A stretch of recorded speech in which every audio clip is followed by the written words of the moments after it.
प्रिय मित्रों, अगर हम मिलजुल कर अध्यात्म की एक पाठशाला शुरू करें तो कैसा रहेगा?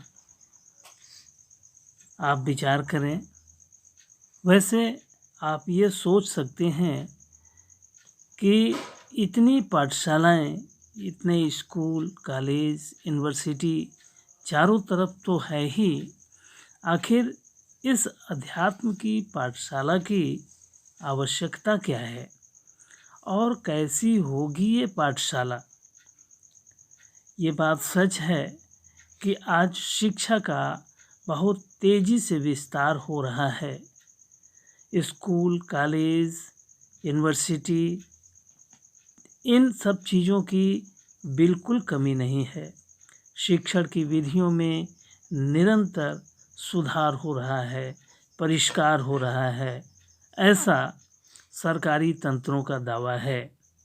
और हम अपने चारों तरफ देख भी सकते हैं कि शैक्षणिक रूप से पढ़े लिखे लोगों की संख्या निश्चित ही ज़्यादा हो रही है, लेकिन हम बलपूर्वक ये कहना चाहते हैं कि ऐसे समय में, आज के समय में अध्यात्म की पाठशाला एक बहुत महत्वपूर्ण निर्णय हो सकता है।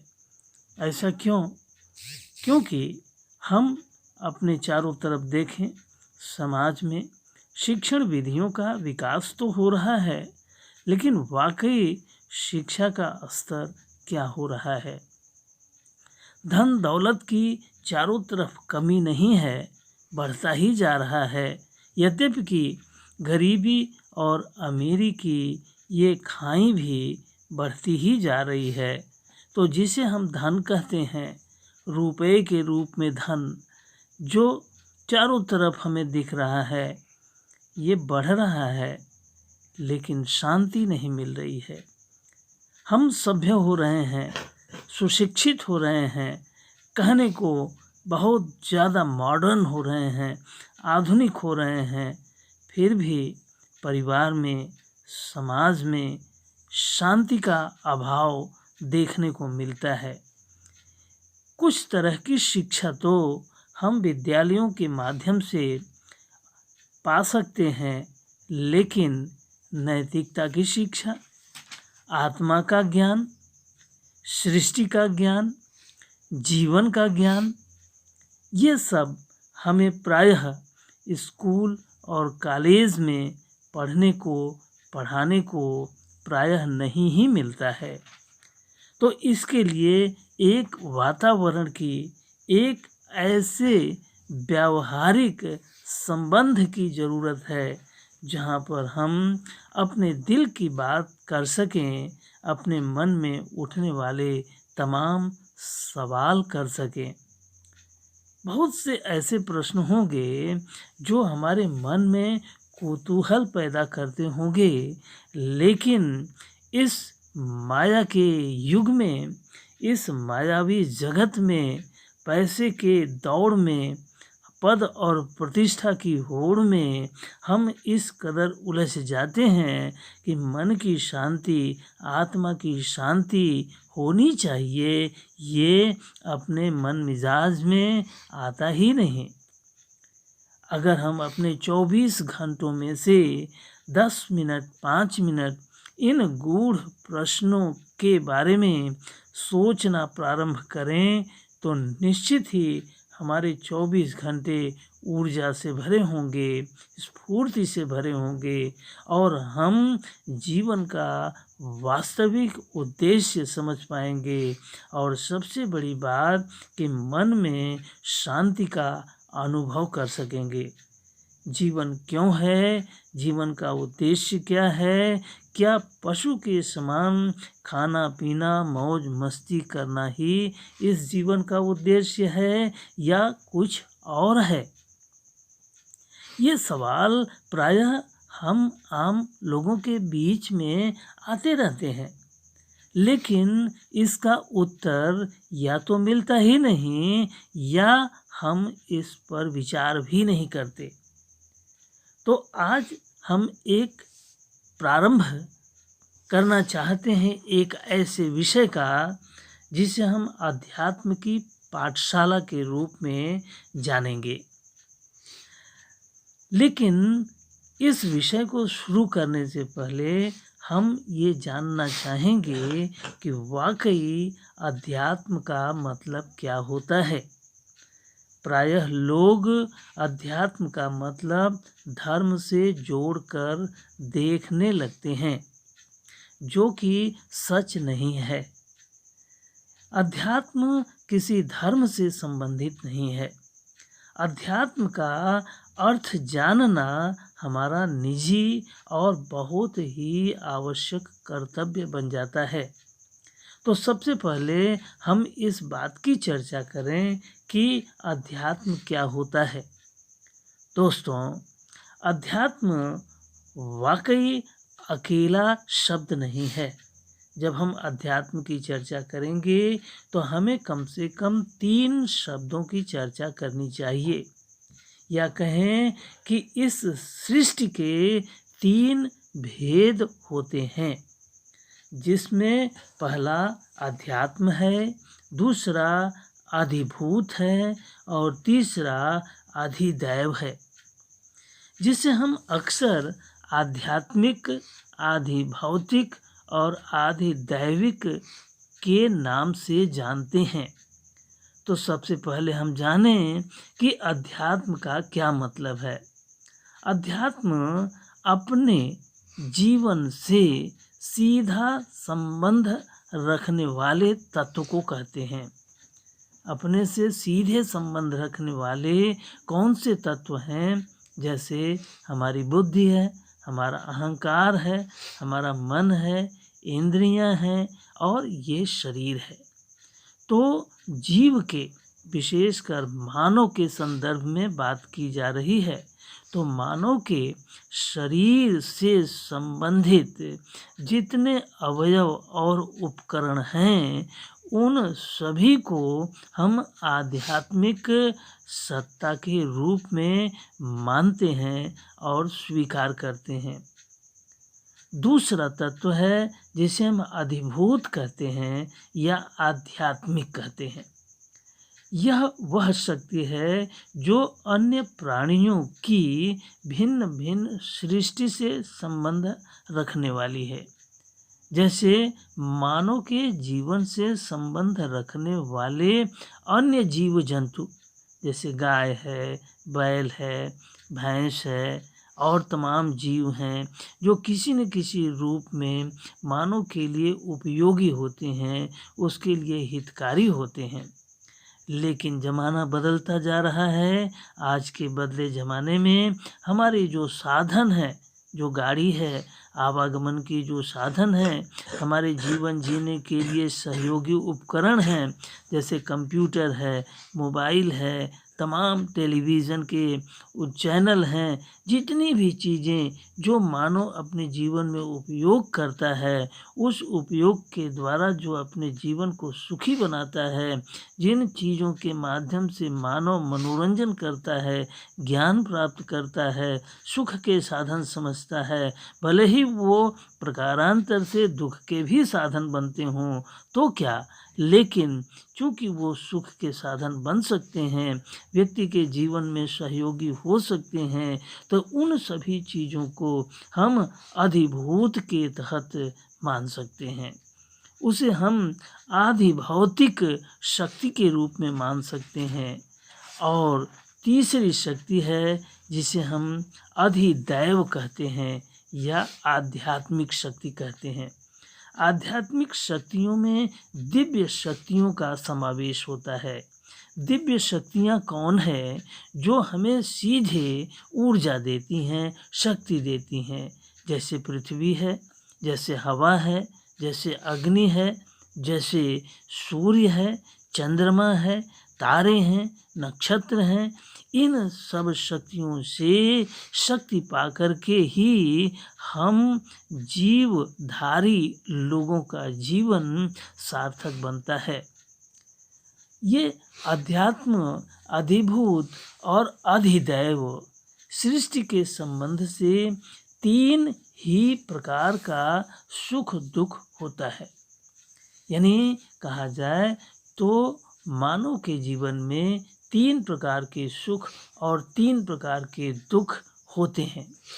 पहला आध्यात्मिक सुख है, दूसरा आधि भौतिक सुख है और तीसरा आधि दैविक सुख या आध्यात्मिक दुख, आधि दैविक दुख और आधि भौतिक दुख। तो शरीर के संबंध में दो प्रकार के दुख या सुख आते हैं, एक शारीरिक और दूसरा मानसिक। शारीरिक सुख में जैसे शरीर का बलवान होना, फुर्तीला होना, स्वस्थ होना, ये शरीर के सुख हैं।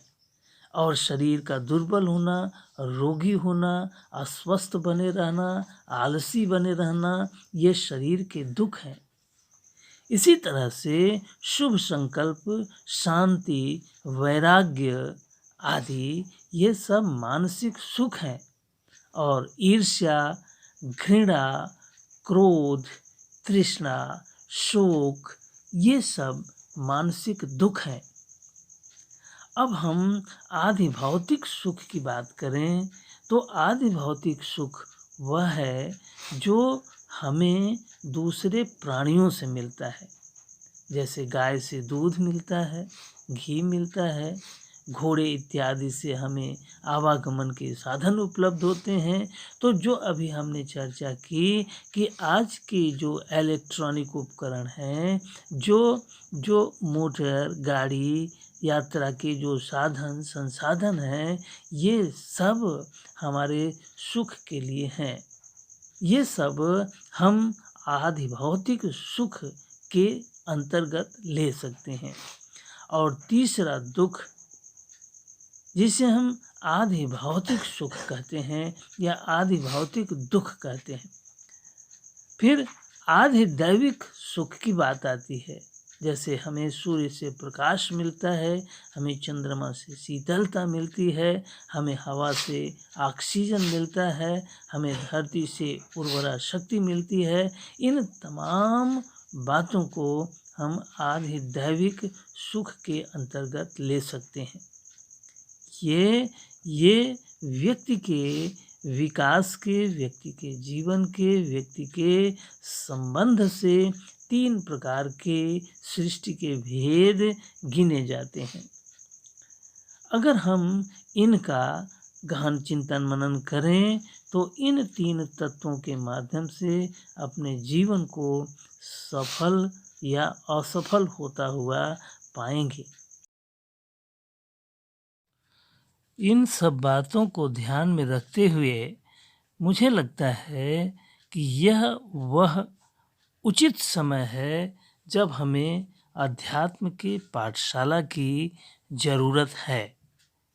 ऐसा इसलिए भी क्योंकि कहा जाता है कि मानव इस सृष्टि का सर्वोत्तम प्राणी है, सर्वश्रेष्ठ प्राणी है।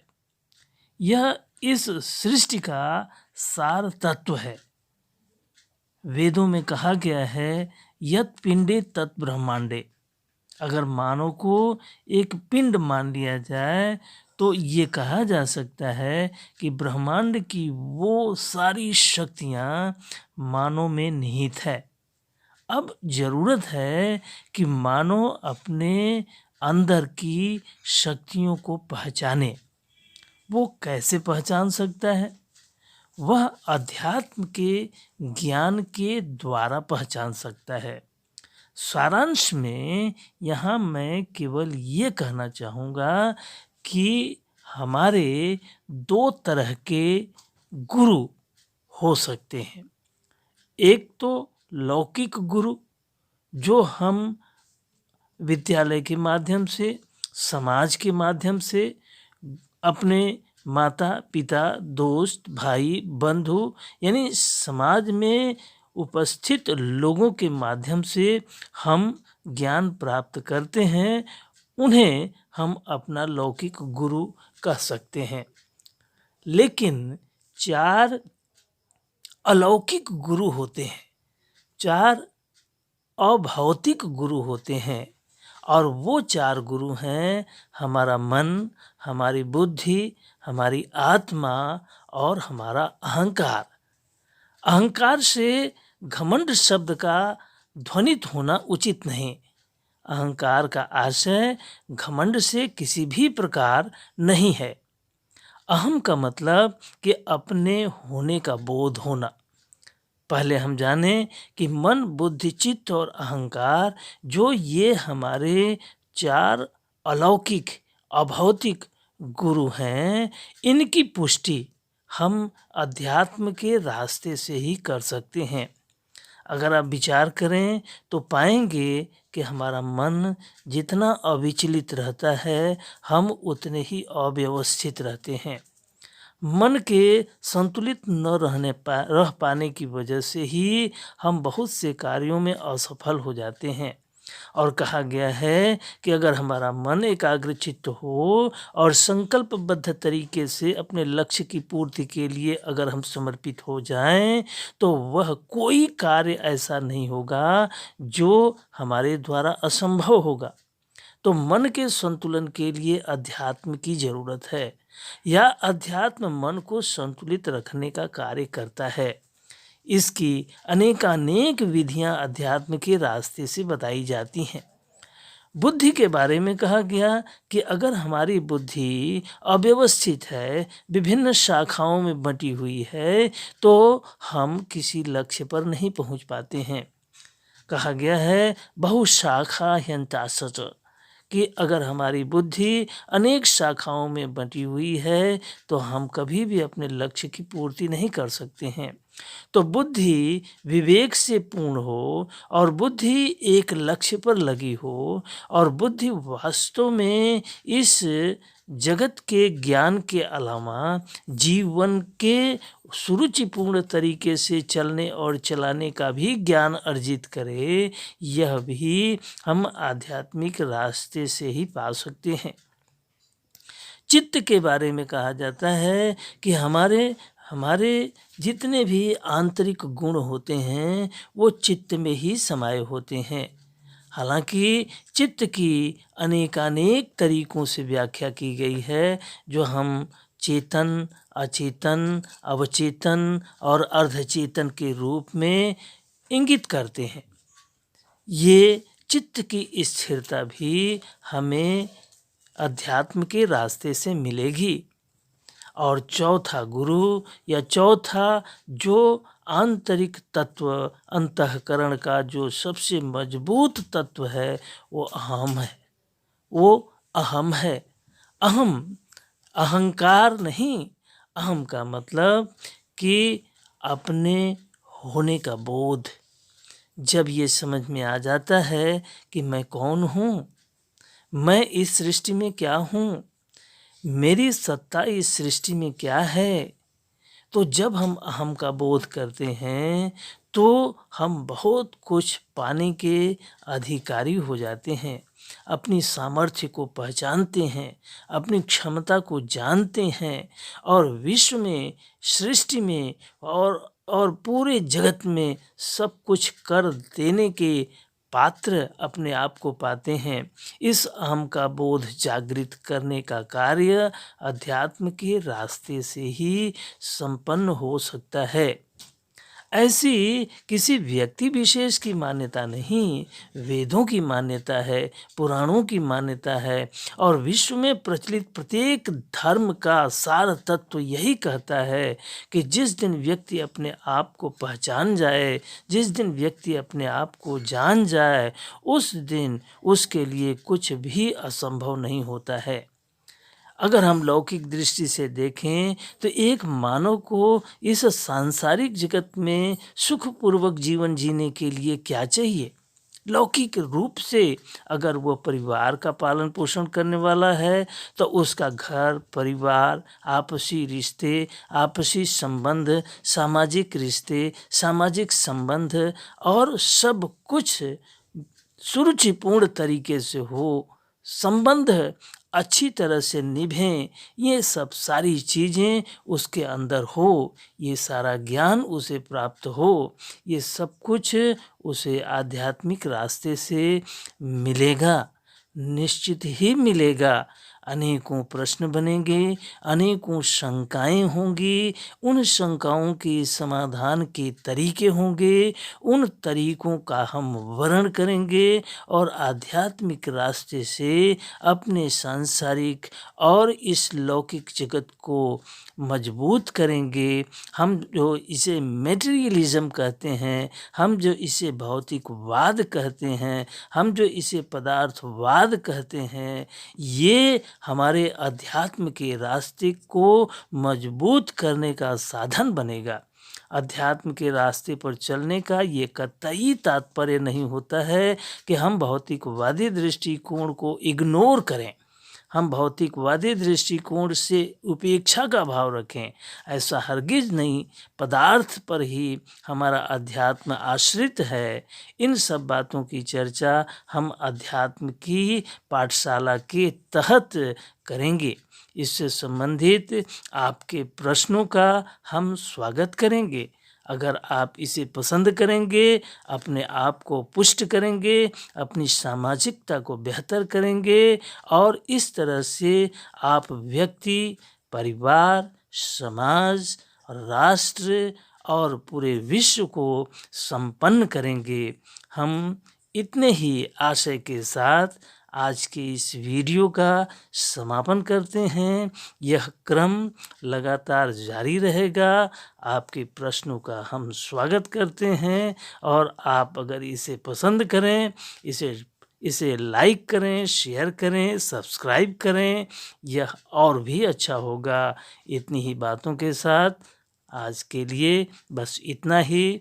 धन्यवाद।